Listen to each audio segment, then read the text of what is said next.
Winnipeg Hockey Talk would like to welcome you to its live version of Random Thoughts on the Winnipeg Jets with host Harley Friesen and WinnipegHockeyTalk.com's owner and writer, Mitch Caspering. Go ahead. All right, everybody. Welcome back to another episode of the show. A new article just dropped today, packed with stats, rants, and a few spicy takes. And as always, I'm going to run through each point so he can break it down for us. Before we get into it, I think you have a viral tweet you'd like to share with the viewers. Well, it's not viral.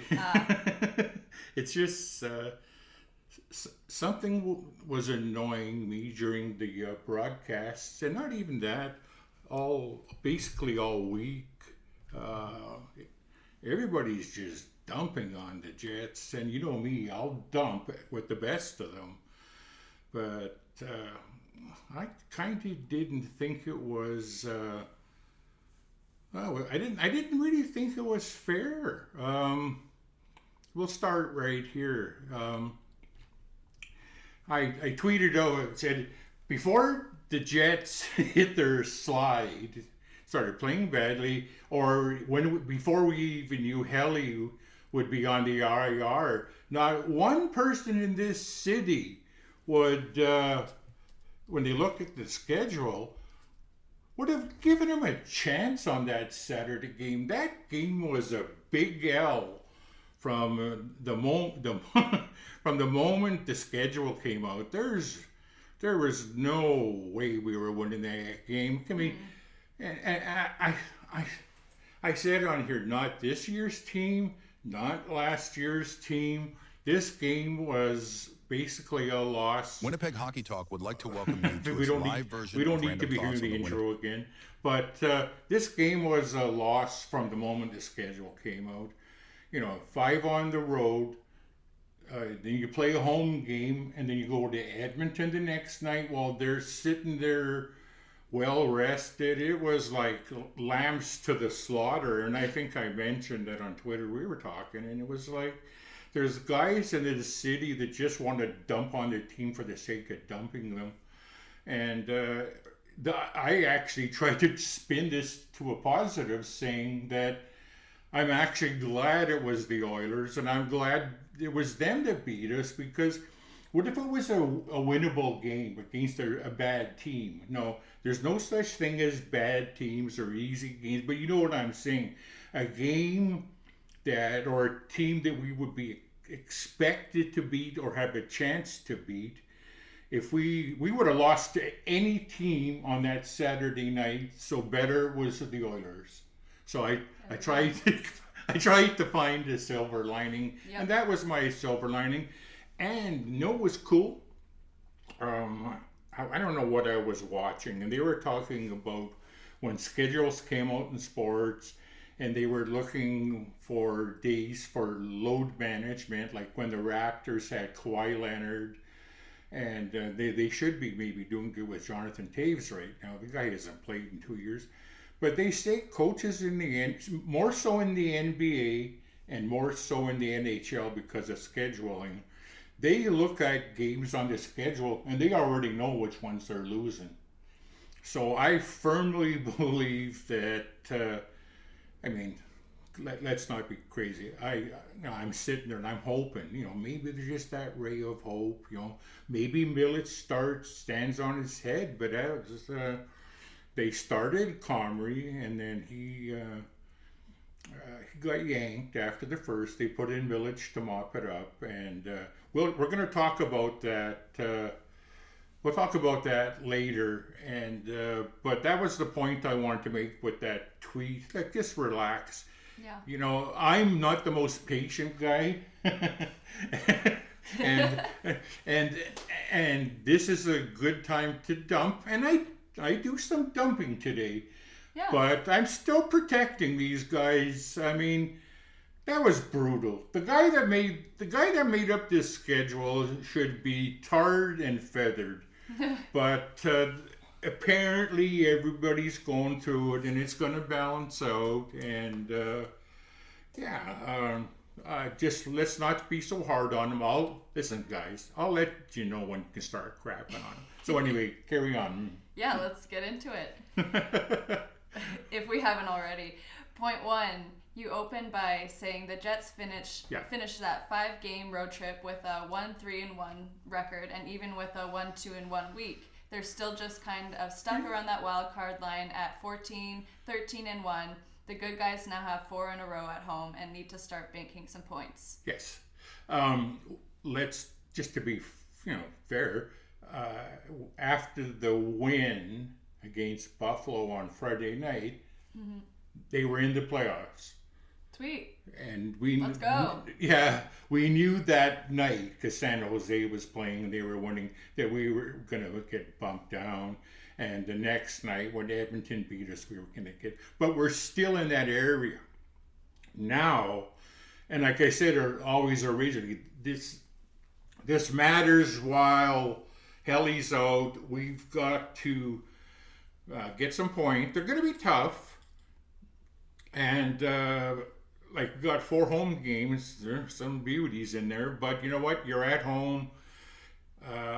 We have to get good goaltending. Yep. And we got 4 coming up. We need 6, 7, 8 points. Run the table. Why not? Let's go. But we're not dead and buried yet, fans. Let's relax. There is some things that need addressing, and we'll get into some of those later too. We will. Yeah, speaking of scoring and needing those points, in point 2, the scoring depth or the lack of it. The 4th line actually found the net recently in the last 2 games, but the 2nd and 3rd lines haven't been producing at all. It's pretty frustrating watching a game knowing you're basically hoping for something once every 4 shifts.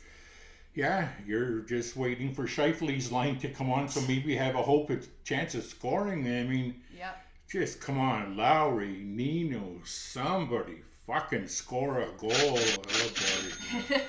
Let's First go. big one of today. Yeah, but it was nice to see Cole Koepke pop a goal on, I guess, Friday night. It was a big goal, too. I mean, it was technically secondary scoring, and we need that from the 2nd and 3rd lines. So,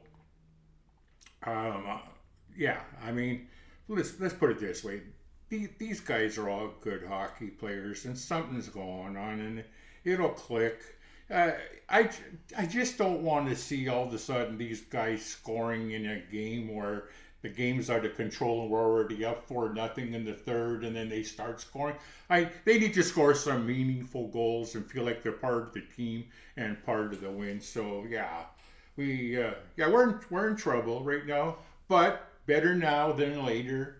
Or is this going to be the whole year? That's the thing. Is this the whole year, or is it just our bad spot right now? I'm hoping it's just our bad spot, but I'm not kidding myself. We do have issues. Have to be realistic.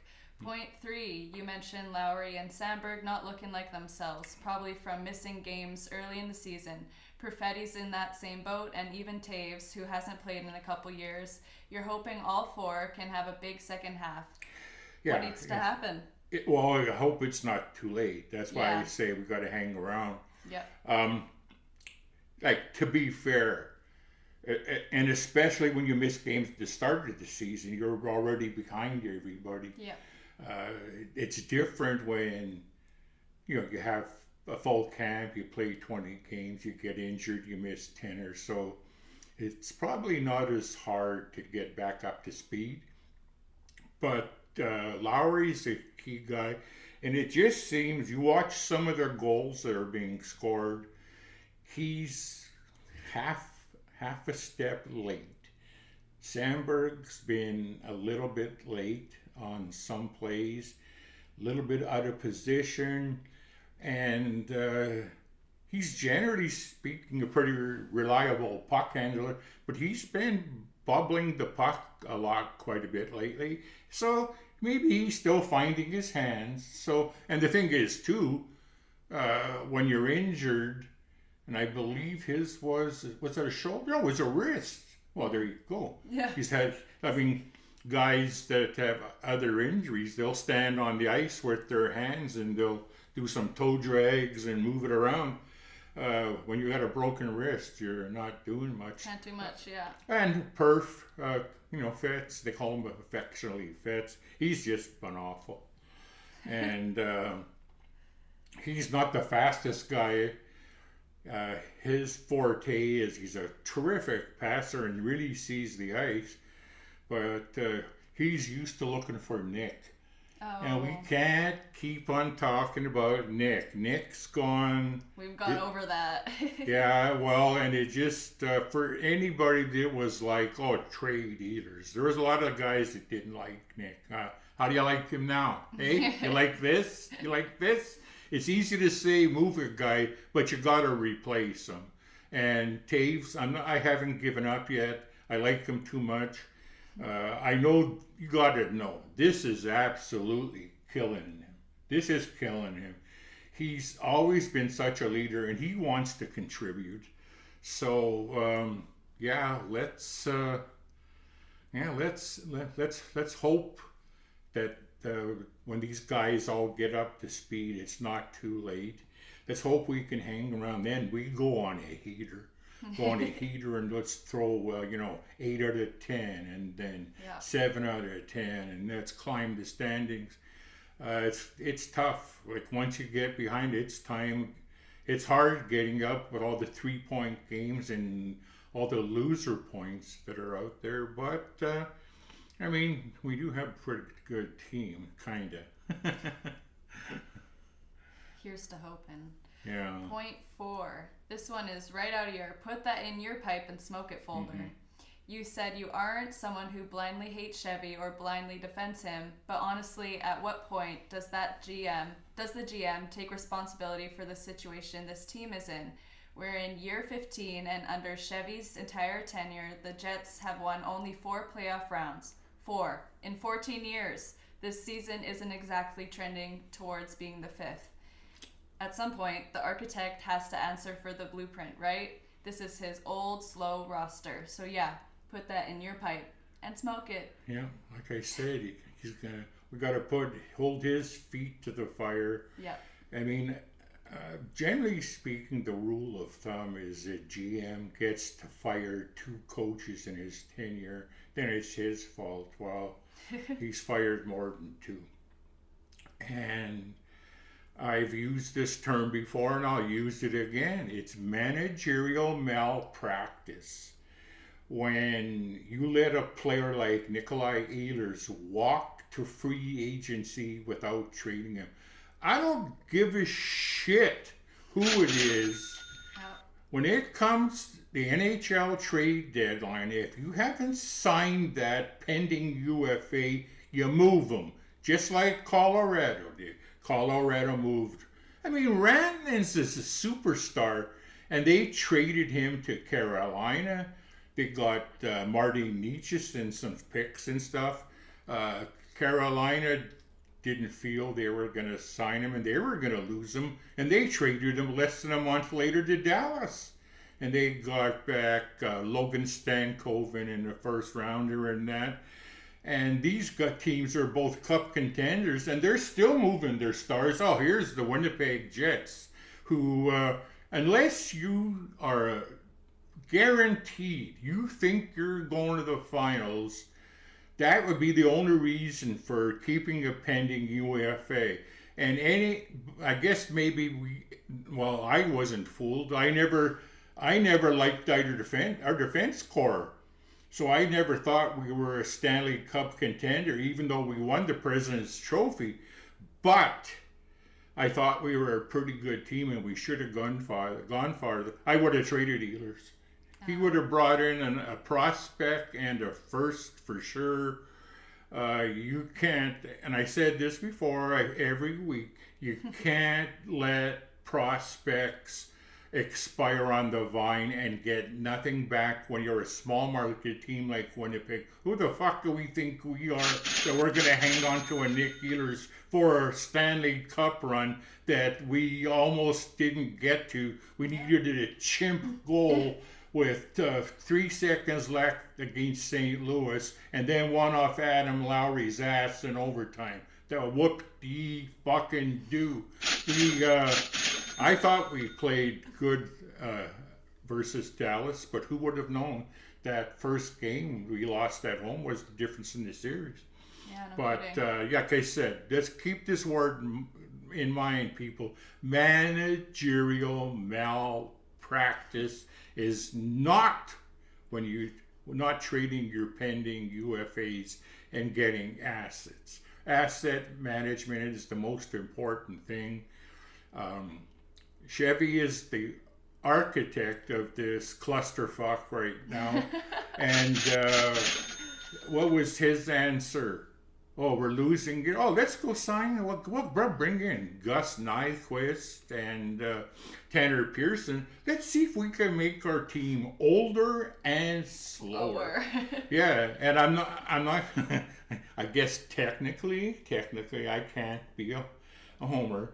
You got to add Jonathan Taves. Now, I would have sold for Taves and go get yourself a UFA, even if you have to overpay.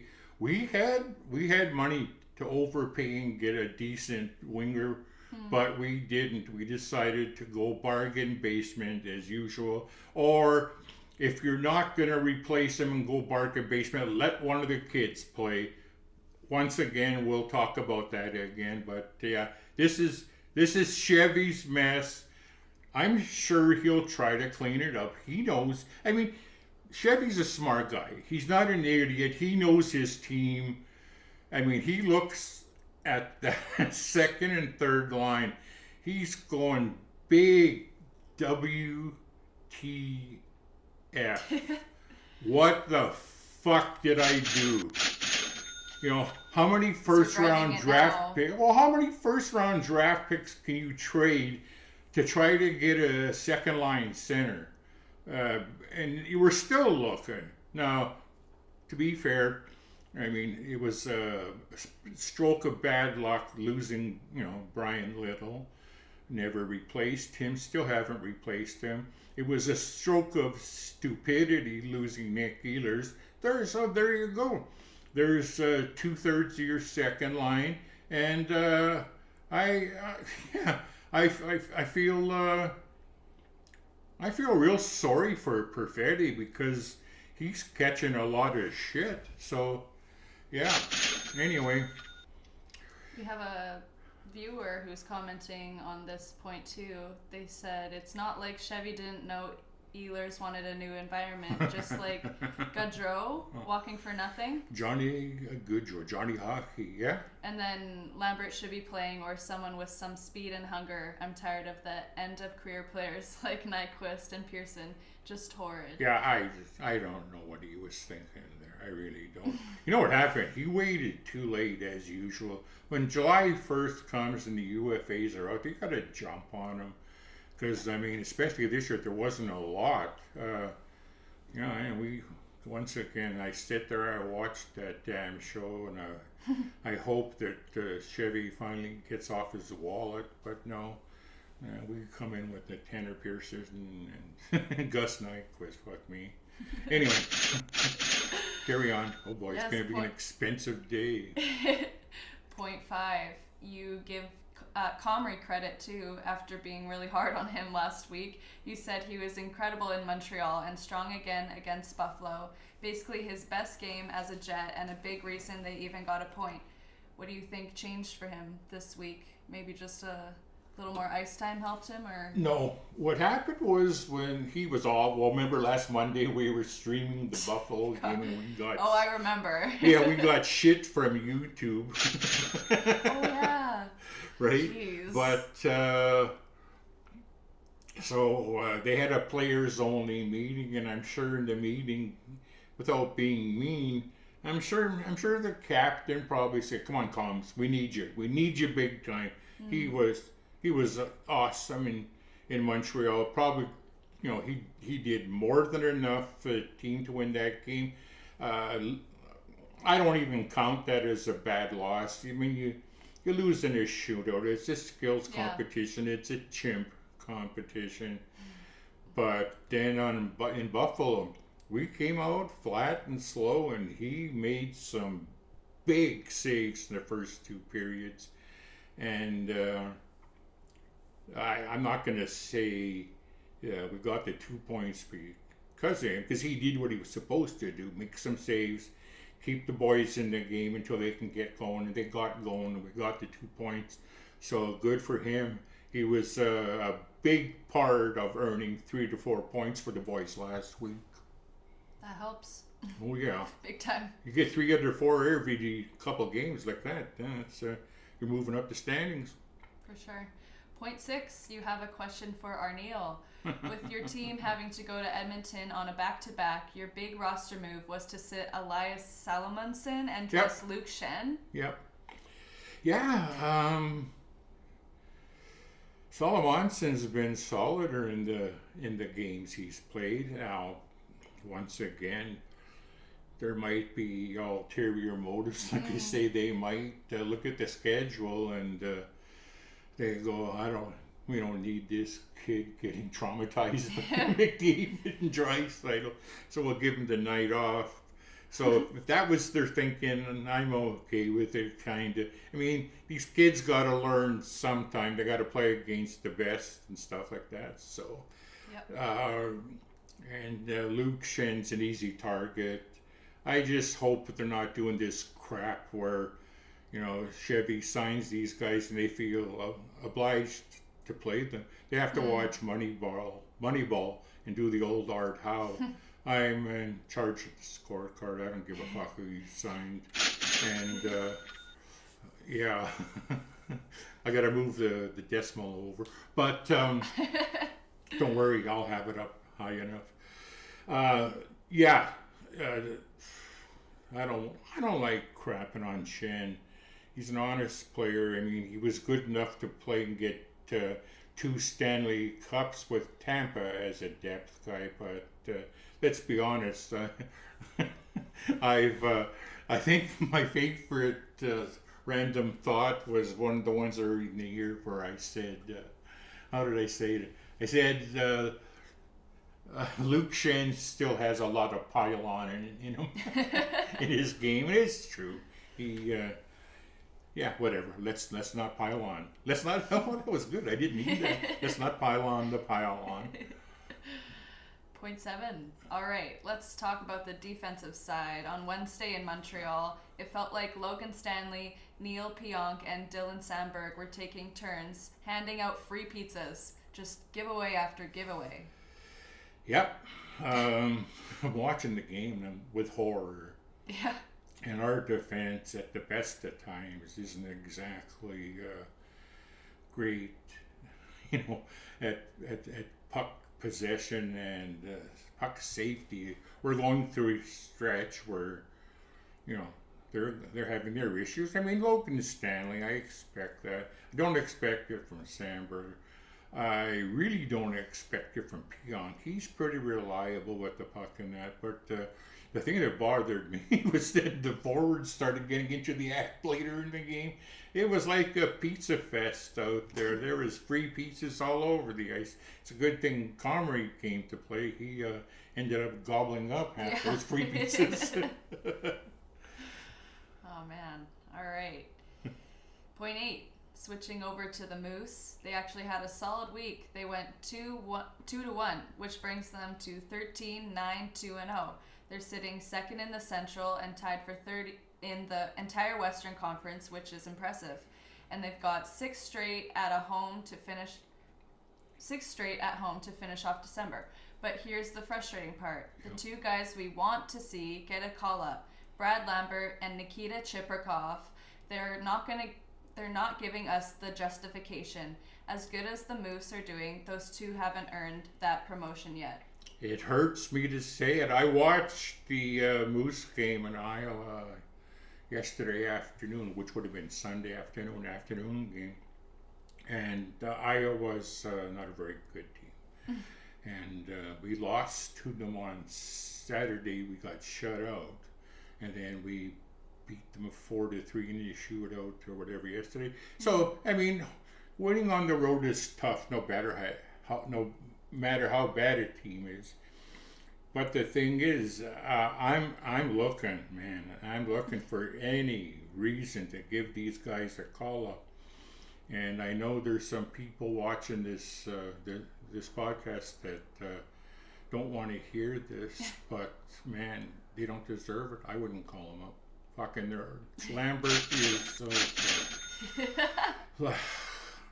Lambert and Chibrikov are going to be NHLers sooner than later. But oh man, you got to give Chevy, and I mean Mark Morrison's not going to. He's the coach for the Moose. He's not going to blow smoke up Arnie's ass or whatever. He'll tell the truth, and the truth is, they don't deserve to be up. They weren't very good on the weekend. You know who is? He looks pretty good, and a guy we've talked about. We don't expect to see him till next year, and that's Braden Yeager. He's playing center. He dishes the biscuit. He's a year or two behind both those guys, and he's looking good. There's another guy, a couple of the veteran guys, Di Giuseppe, and those are the guys that are basically borderline NHLers that might be a little too good for the American League.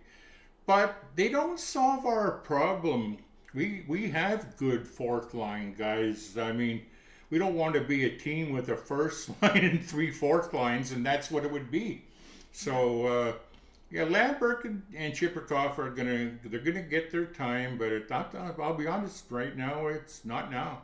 I might even do something crazy, and I might call up Yeager, let him, especially now while they're on the homestand. You want to give them some soft matchups, at home, and especially with that crazy schedule they got. Man, it is soft. They, I said they play 6 games throughout the month of December. Well, actually, the 6 games in like January 1st or 2nd. They play 2 games a week. Oh my goodness. Oh, they'll be doing hospital visits and school visits and all kinds of that stuff they do. In the community, but they sure aren't not playing much hockey.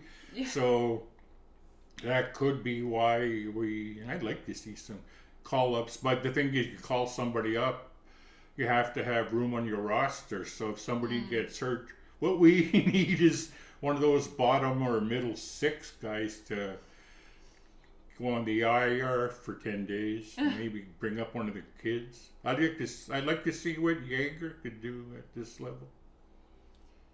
And we have another update that is Moose and also Jets related. Thomas Milic went back down to the Moose, and Dom DiVincentis goes up to the Jets. Yeah, I guess we've traumatized Milic enough. Is that enough? We'll give Dominic a chance. I like Dom. He's a big goalie. He's 6'2", around 200. He was an absolute stud in the OHL. And the thing that's really cool, these guys are kind of coming up together, and they're going to be a nice tandem.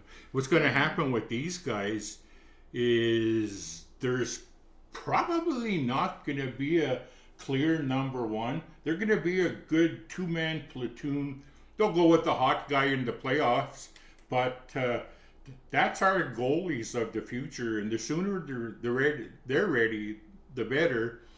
I could see the Jets in 3 to 4 years trading Connor Hellebuck to a contender, getting a stud back and a couple first rounders, and we'll run with these kids who won't be kids in 3-4 years. Exactly. I'm I'm pretty sure we'll feel obligated to trade Hellebuck to a contender after we've wasted the best years of his career here chasing the Stanley Cup that we're never getting. I turned 70 this year, and I'm hanging on, boys. I'm hanging on. I was ready to. I'm gonna hang on until you guys win a cup. I might be 120, but I'll be here. Yeah, but you'll be here to see it. Yeah. Point 9, you also said that Salomonson actually looked pretty solid in the 2 games he did play, and you're curious what happens when Fleury comes back because he wouldn't be your guy to pull out of the lineup. Who would come out, in your opinion? Well, let's say this. If it's my decision, oh boy. Well, Solomonson's, I mean, who should come out or who will? Yeah. I can see, oh boy, Stanley or Shen. But you know what's going to happen? Just because they can send them down without putting them on waivers, it'll be Solomonson. And I like Hayden Fleury. I mean, he can skate, but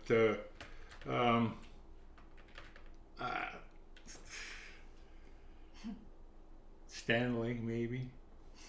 They're not sending Stanley down. You're not sending a veteran down. Yeah. You know, maybe they just do what the right thing would be is maybe they put Shen on the waivers and see if somebody will claim him. I don't know. Is that all you have to say for point 9? Yeah. Point 10. Okay, let's get into some let's get into some exciting news. The NHL announced that Winnipeg and Montreal will play each other in the 2026 Tim Hortons Heritage Classic. It's happening October 25th, 2026 at Princess Auto Stadium right here in Winnipeg. And unlike the last one in 2016, where the afternoon sun basically melted the ice, blinded the players, and turned the whole thing into a science experiment, you're hoping they've learned their lesson and won't schedule it in broad daylight again. What do you think of this matchup and the timing, everything that comes with an outdoor game? Well, the funny thing is we'll be getting into that a little bit later. We will. With a poll question and another thought. But there's a lot of people. Well, let's say this. Bravo. We're getting at the game. That's awesome. Yeah, that's pretty cool. It really is. It's a great event. We do a good job hosting it. We have a great alumni. Yes. We'll have a great old timers game. Okay, I'll say it. Why Montreal? Yeah. You know, like I said, we'll get into that part later. But this part of the thought or the whatever is supposed to be a joyous one. I'm glad we got that game. It's just great for the city. It's good for everyone. It's a great weekend and good for us. We'll do a good job. Yeah, it's something fun to look forward to in the new year. Yep. Point 11. We know we asked this poll question before, but still a hot topic. If the price is right, should Chevy look into acquiring Steve Stamkos? Yeah, we'll leave this up here, and we. Yeah. I really think with Nashville, if they really fall out of the playoff race, and with Stamkos only having one more year in his contract, he's definitely up for grabs. I'd go after him. I think a more coveted pending UFA is going to be Alex Tuck from Buffalo. I like him. He's young, he can score, he's big, man. I mean, every team would love this guy, but that's a guy I'd go after too. But we'll leave this poll in here for a bit and see where it goes. Yeah. We don't have to spend too much time on the polls. They're self-explanatory. Yeah. Point 12. All right, you broke down the special teams numbers, so let's run through them.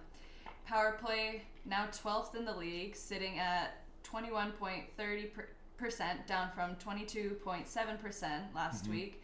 And power play net is 12th at 18.8%. Penalty kill now 14th, sitting at 81.3%, down from 84.5% last week. Penalty kill net is 12th at 84.6%, and the face-offs now 9th at 52.1%, down from 53% last week. Yeah, the discouraging thing is that the two special teams, one, they got worse. Yeah. And I added a little bit of info on the end with the net, because that's the true indication of your special teams. When you're if you're shorthanded and you scored a shorthanded goal, that should boost your numbers a bit. It's a positive stat. And if you're on the power play and you give up a shorty, that's not good. And it's happened to the Jets a couple times. And if you look at the thing, it really didn't change their positioning, but it changed their percentage. And it's just a more accurate way of evaluating the special teams. Not a big deal, but it is what it is. Yeah. Point 13, and your goaltending snapshot. So Connor Hellebuck is still sitting at a record of 8-6-0. Goals against average is 2.51. Save percentage is 0.913%. Comrie is a record 6-0. Goals against average is 3.08. And save percentage is 0.898%. Pause. I just wanted to just say something about comms. I looked at his numbers after the Friday win, and they were pretty respectable for a backup. Right. I mean, you give up 4 against the Oilers in the first period. There goes the save percentage. There goes the average. So it looks like there was no improvement this week. It's the same old Comrie. But, we'll get into that later, too. I think he took a bullet for the team in that game. But we'll get on to that. And then Thomas Milich, record 0-1-0. Goals against average 3.56 and save percentage 0.871%. Yeah, he had one start and a couple mop-ups, so he got his feet wet, which was good. Go on to Dom. There's nothing for Dom this week. Oh, we'll see that next week probably, No, we just hold on. Maybe I didn't catch it. Yeah. Let's see. Oh, wait a second. No, whatever. Yeah, I posted his AHL numbers from the Moose. His record's like 6-7. His goals against average is 249, and his save percentage I think is 915. And the 6-7 record doesn't matter. The numbers that matter when you're looking at goaltenders is their save percentage, which at 915 is pretty respectable, and his goals against average is 2.5, so that's respectable. We'll see what happens when he gets a little bit of action here. So yeah, now we can move on. Yes, to point 14. I feel a copyright infringement. Time for the weekly good, bad, and ugly. Yeah, ugly. The good this week, that third period against Buffalo on Friday, that actually looked like last year's Jets. Yes, they did a nice job of choking off center ice. They did a really good job of keeping shots to the outside, and Comrie didn't have to work that hard in the third period. So that was nice to see that they haven't forgot. But yeah, that was the good. That's a pretty big good to get back to. Considering this season. Considering what happened the next night. Anyway. Yes. Bad. Adam Lowry. Oh man. Getting out-muscled by Matt Savoy. Yes. All right. Who is much smaller on Edmonton's third goal Saturday night. That's tough. that's not a clip the captain wants replayed. No, and believe me, he knows about it. I'm sure he's heard about it. And, in a hockey game that's 2-0, you're still in it, even though you don't look very good. But once a kid like the old ex-Winnipeg player, Matt Savoy, scores that goal, he made Lowry look bad. And that's the goal that, for me, started the route. Comrie had no chance on that. And Adam, like I said earlier, there's been so many goals short, like whether it's been on the power, the penalty kill, or even strength. He's just that small. That's half a split second too late, or half a step short. And that one there is just not being aware. You gotta box that guy out. You gotta put him on his ass. We might have to renegotiate ass, because As a word, as a swear. Yeah, that should be. Maybe if 4 asses get you a quarter, or maybe they're like a nickel a piece. Okay. Yeah, anyway, but Noted. Yeah. All right. Well, the ugly this week is the Jets are 3-6-1 since Hellebuck's surgery. Depending on who you talk to, it's 2-6-1, because he won that Columbus game, and that was a game that was going to be one of his regular starts anyway. We didn't find out to the next day or two that Helly was done. Depends. So where the timing. we're splitting hairs. Yeah. Just for the sake of making the record look better, we're starting to get on that game against Columbus. And I think it was a Monday night or something. So 3-6-1, 2-6-1, either way, no matter how you split it, it's not good. Yeah. All right. Point 15. Here's something that makes you go, You're hearing a lot of Jets fans already complaining that Montreal isn't the right opponent for the Heritage Classic, and that Minnesota makes more sense as a rival. I think you mentioned they're one of our biggest rivals and the closest. Yep. You agree, but you are wondering if the league picked Montreal more for the Canadian heritage angle than rivalry. Yeah. Based on, we don't really have a true rival. All the Canadian teams, you got Ottawa, Montreal, Toronto, they're out east and they play in the Eastern Conference. Vancouver, Edmonton, Calgary are all in the Pacific Division. So there's no Canadian teams that are in our division. Our closest natural rival is Mini, and it's a good rivalry. Their fans don't like us, we don't like them. The games are chippy and dirty, and it would be so much fun to see half of the state of Minnesota here for a game. Pack the joint, have some fun. I got nothing against Montreal, aside of the fact I fucking hate them. And as far as, like I said, I don't know what the criteria is. If that's what it was, that's pretty lame and it's pretty feeble. Now, in saying that, when the American teams, they have their the game on New Year's Day, their Winter Classic, right? And then they have what they call the Stadium Series, and they have a couple more outdoor games come February, March. You don't really see any Canadian teams being invited there. And I believe, didn't many just host an outdoor game? They should have had us. They had Chicago, but Chicago is in the Central, and it's a natural rival. But at that point, there's no rivalry because Chicago stinks. But so it could have been. To me and a lot of other fans, it was no brainer.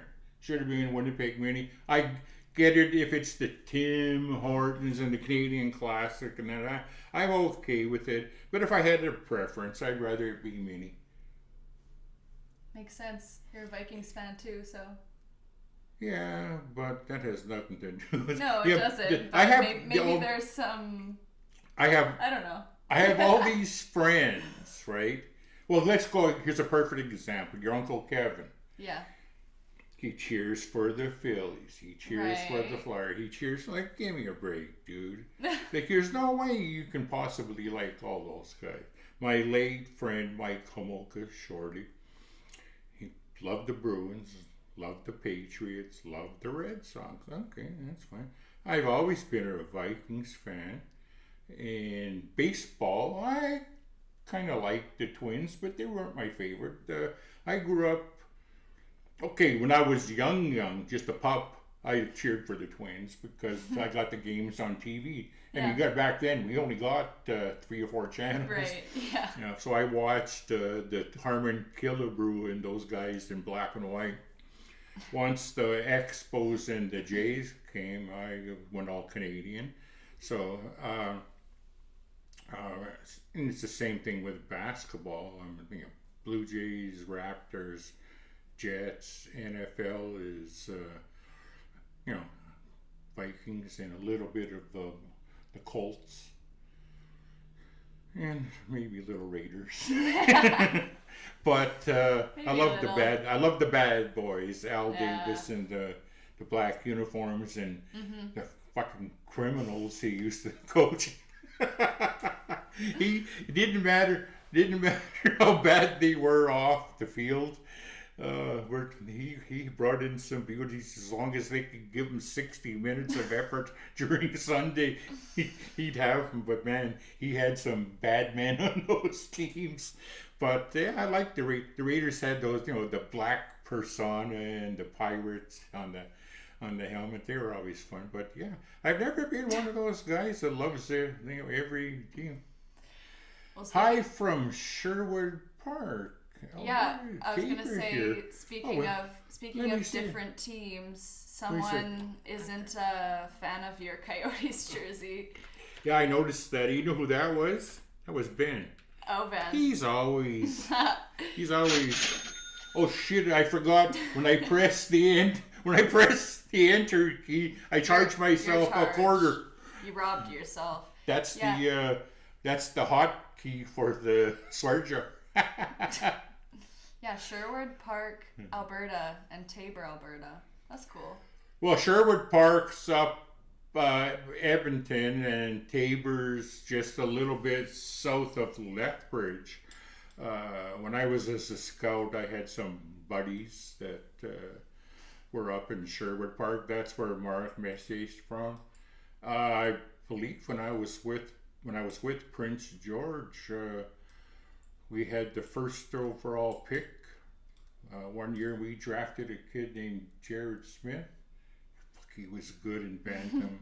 He crapped out at the WHL level. I don't know what happened. This guy was a can't miss. I'm pretty sure he was from Sherwood Park too. Maybe Charlie here can confirm or deny. I don't know. If he might be going back too far, but yeah, Sherwood Park. Sherwood Park's a hockey factory up there. A lot of good players come out of that area. Cool. Glad to have y'all here. Yep. Point 16. So speaking of they're saying hi to each other. Lots of Jets fans in Alberta. Yeah. Cool. Speaking of the Heritage Classic and all the chatter about Montreal being the Jets' opponent, it naturally leads into another poll this week.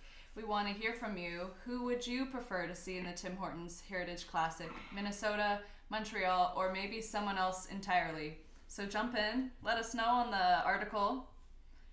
And I guess no one can change that, but it's cool to hear what you would have liked. Well, it's funny. There's a lot of Hab fans here too, so good for them. I don't like them. I mean, you'll have probably all of southern Manitoba here. St. Malo, Niverville, and Steinbach, even Steinbach, Le Broquerie, and all those little French communities down there, and then even the German ones. That's Hab country down there. They'll be there. Yeah. Point seven. Bells on. Oh. Point 17. Moving on to another poll. Should Chevy look into bringing Laurent Brossoit onto the Jets roster? Yeah. Well, we'll put this one to bed. I'm going to leave it up, but it's been like this is all I have to say. It's been like this all week. There's crickets. Yeah, there has been nothing said about that. To me, it was a no-brainer, but yeah, they must think that I don't like. It's for me, internals not the answer, and I think the biggest problem is the salary would be prorated, but still, there's too much season left, and what are you going to do with the third goaltender? I get it. They're just going to run with the guys we have. Yeah. Point 18. You talked about Cole Koepke, NHL speed, but AHL hands. Yep. You said he'd probably have 3 or 4 more goals this season if he had better hands, but you like that he actually drives the net instead of floating around the perimeter. Yeah, he scored 10 goals for Boston last year, so you know he can put the puck in there. He's a fourth liner, and I bet you at one point in his hockey career, depending on where he played his minor hockey, with that speed he has and that, I bet you he filled the net, but he probably had 600 chances and scored 100 goals. Done maybe not a great finisher, or he's not a great finisher at this level, but he's got he definitely has NHL wheels. I just wished he had some finish. Man, he's a nice fourth liner. I like him and Barron together. Point 19. You also said that, like Vladdy, but you can't have a guy with 0 goals and 1 assist in 15 games playing on the second line and the second unit power play. He's okay in a pinch, but more of a bottom 6 guy on most teams. So how should the Jets be using him then? It's easy for me to say that, of course, right? But, I mean, Chevy's got to get off his ass and start getting this team lined up the way that he's got to make a trade. He's got to get himself an Alex Tuck. Overpay for him if you have to. Give up a couple of your prospects. You ain't playing them anyway.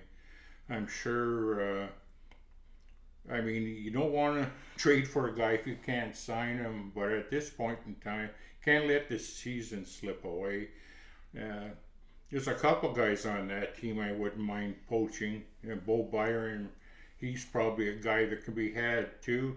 Alex Tuck, I would really like him, and I'd offer him a big-time contract to stay. That's a type of player they need. He's still young enough. He's in his prime.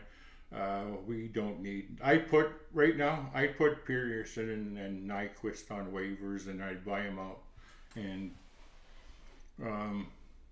see what happens. But, yeah, the team needs... Like I said, Chevy's not dumb, and I really do hope... I'm sure he's looking, and he'll say the old stock answer, I take phone calls every day. I don't care about taking, are you making? You need to initiate. At sometimes you need to overpay. In a market like Winnipeg, you might have to overpay. We have so many good players in the system. Start using some of our draft picks and prospects as what's the word I like to use, as currency. That's what they're... I mean, every prospect can't play here, so start packaging them up and let's make a deal. Ben says, never thought I'd ever say that I miss Mason Appleton, but I do. You said it. I have to respond to that. Go ahead with the next question. Okay. Finally, point 20, your Chevy point. You compared his body of work to a golf scorecard. I like this one. Some birdies, some bogeys, even an eagle or two, but overall you said he's basically a par golfer, and par golfers don't win tournaments or make cuts. You say that it's time for Mark Chipman to find a new golfer to back. Yes. Chevy's had a long leash. He's been here forever. Everybody will acknowledge he has a hard job in this market, and he's done, like, I don't want to be one of those guys that only remembers the bad stuff. He's had lots of good, and like I said, he's had a couple eagles, but he's also had a couple of others. A couple sevens and a couple eights on the island green hole. Like his biggest, best thing he's ever done is the Dubois trade, where he got Velarde and Iafallo and Kupari and the draft pick. And his biggest failure is basically letting Nick Ehlers walk for nothing, let Andrew Ladd walk for nothing. He kept a couple defensemen that were depth guys, let them walk for nothing. And that's his asset management isn't great. He's let Philly Heinola basically rot on the vine. Like, man, you gotta shit or get off the pot when you're looking at your prospects. If you don't think they're playing for you within a year or two, get rid of them while they have some value. No, we did it with, Sammy Niku was a 7th rounder. But the guy who won that defenseman, the defenseman of the year award for the AHL, and we traded him to Montreal for pennies on the dollar. His asset management, he isn't good. We hang on to guys way too long. So I don't know. Yeah, he's, like I said, he's the architect of this fiasco. He's got to fix it. And the only way he can fix this team is getting rid of a couple of those slow guys, making a trade, overpaying for somebody, using some draft picks, some draft currency, some prospects. But you cannot waste another year of brilliant Connor Hellebuck goaltending and a year we're getting from that first line. Give Perfetti somebody to play with, guys. For Christ's sake, the poor kid's spinning around there. They're like he's lost. He's still looking for fucking Nick. Nick's been gone for 2 months. Could Kupari? How do you say that? Kupari ever return this year, or is he lost? No, he signed in Europe for a couple of years, and he'd be a great third, fourth line man. He's fast. He might be if he was here, he'd probably be the fastest jet. Man, he can skate. I hope he works on his game over there and we can get him back. He's totally worth it, for sure. I wanted to show you this this one tweet I had. This one here. Spinnerina Hockey said this is in reference to Scott Arniel. Hey, speaking of Scott Arniel, I got these things here. Oh, cool. Yeah, these like old keychains. These are little keychain hockey cards. I'm gonna have to let me put it back on the show. Winnipeg Hockey Talk would like to welcome you to its live version. Stop it! Listen, Al, stop. Oh, that's the AI. Stop introducing us. Okay, I'm gonna put this in front of the camera. We'll see if we can see it. This is on a keychain, and it's these little cards.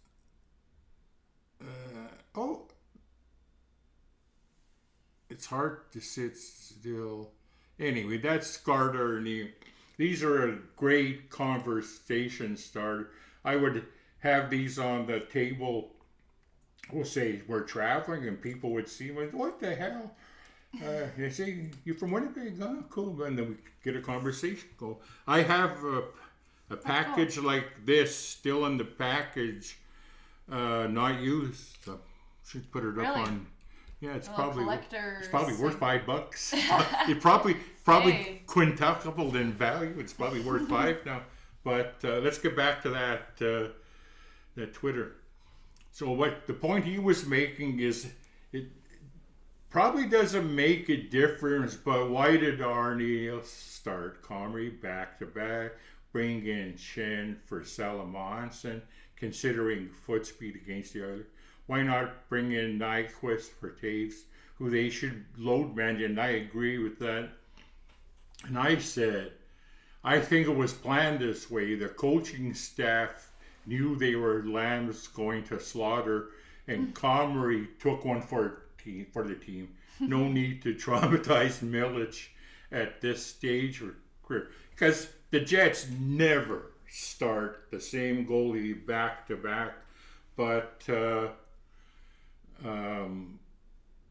Comrie did the team a solid here, as he knew it, we knew it, everybody knew we were getting lit.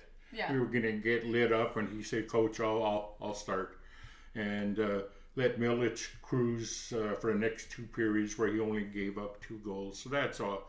That was awesome. Good for Combs for being a good soldier there. That's my theory, and I'm sticking to it. It's a good theory. Notice the lag. Yeah, I think we have some other comments that aren't popping up here. Maybe you could grab the other screen. Let's have a look. Want to acknowledge everybody who's popping up here. Cap first for Stan from St. Louis.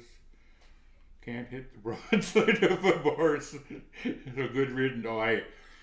There was a time where I liked Mason Appleton, but yeah, I got tired. Like, what was my line last year for Mason Appleton? Was he's where offense goes to die. So when he signed with Detroit, I went and bought some Chinese food, had a couple Caesars. That was a big day. You were big celebrating. day for me. Yeah, Appleton, you can't hit the broadside of a bound. Shannon from St. Louis, he can do everything. Yeah, he's for sure. Amy to game. Some wholesome wholesome. Yeah. Chris, I2-2X. I wonder if that's my nephew. Nah, I don't have That's the. cool. We don't have the cap space. That's funny. This is the YouTube chat. I should be getting the same thing right there. I know, but I'm glad I caught that. So we could whatever. Good. talk to good everybody. Catch. Sorry about that, guys. I'll work on that for next week. Yeah. What's up next? We have questions? We have a question. Hey guys, while we're still live here, shoot a couple questions. I'll check the YouTube chat as well as this one if you got anything quickly. Anyway. Yeah. We have one from Ben already. Salamonson has seemed to have settled into a more confident posture on the back and seems, in my view, to improve each start. Should Fleury return soon, do you believe there will be serious debate of leaving him in the top 6 on a healthy D? My preference is Stanley sits and Shen never sees the ice again. Well, Ben, get in line. There's a lot of people who will agree with you.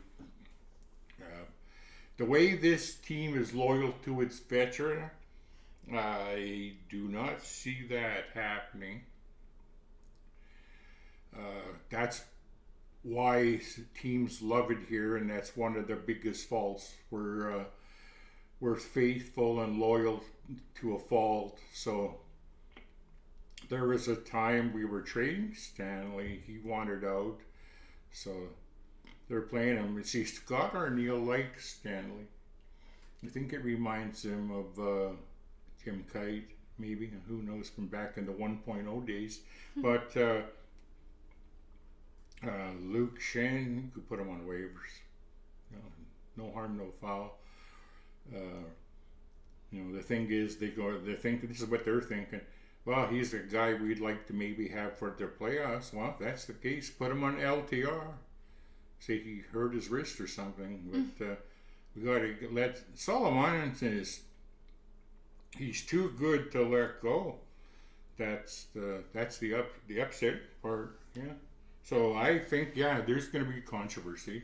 They'll send him down just because they can. And first injury, he's back up. Whether it's here's the thing: you need a couple. Here's the thing: we used to lament injuries. We've been so healthy the last couple of years. And keep in mind, when Sandberg and Lowry and Perfetti were out, that's why the kids were playing. They were up. They got a few games here and there, got their feet wet, which was valuable. But we need a couple injuries, whatever.